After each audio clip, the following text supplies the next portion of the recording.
Hello, কেমন আছেন সবাই? আজকের রেসিপি আমার শুটকি লাভার আপু ভাইয়াদের জন্য। ভাইয়াদেরও মেনশন করলাম, কারণ আজকাল রান্নাবান্নার কাজে ভাইয়ারাও পিছিয়ে নেই। স্যালুট জানাই সেসব ভাইয়াদের। চ্যাপা শুটকিকে আমরা চাকমা ভাষায় বেরমা বলি। এটি বাংলাদেশের অনেক অঞ্চলে খুব জনপ্রিয় একটি আইটেম। কি দাওয়াতে মাছ মাংস খেতে খেতে বিরক্ত বা মুখে রুচি নেই?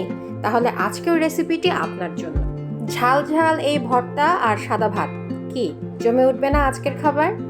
তেলের মধ্যে অনেক বেশি পেঁয়াজ আর রসুন কুচি দিলাম।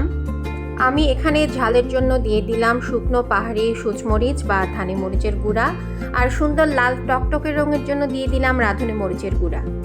এটা এমন এক রান্না, যত কষাবেন ততই মজা।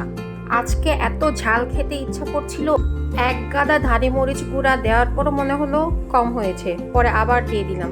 জানি না আমার অবস্থা কি হবে আজকে। শুটকিগুলা অনেক ভালোভাবে ধুয়ে তারপর দিয়ে দিলাম এখানে। অল্প অল্প পানি দিয়ে কষাতে হবে, অনেক টাইম নিয়ে কষাতে হবে এই রান্নাটা।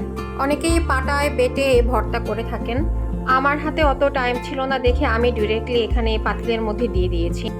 আর চ্যাপা শুটকি একটু তুলনামূলক নরম হওয়ার কারণে এটা রান্নার সাথে সাথে গলে যায়। ভয়েস ওভার দিতে দিতে এখন আমার মুখ দিয়ে পানি চলে আসছে। আমার এই ভর্তা রেসিপি দেখতে থাকুন আর আপনারাও বাসায় ট্রাই করবেন। থ্যাংক ইউ, বাই বাই সবাইকে।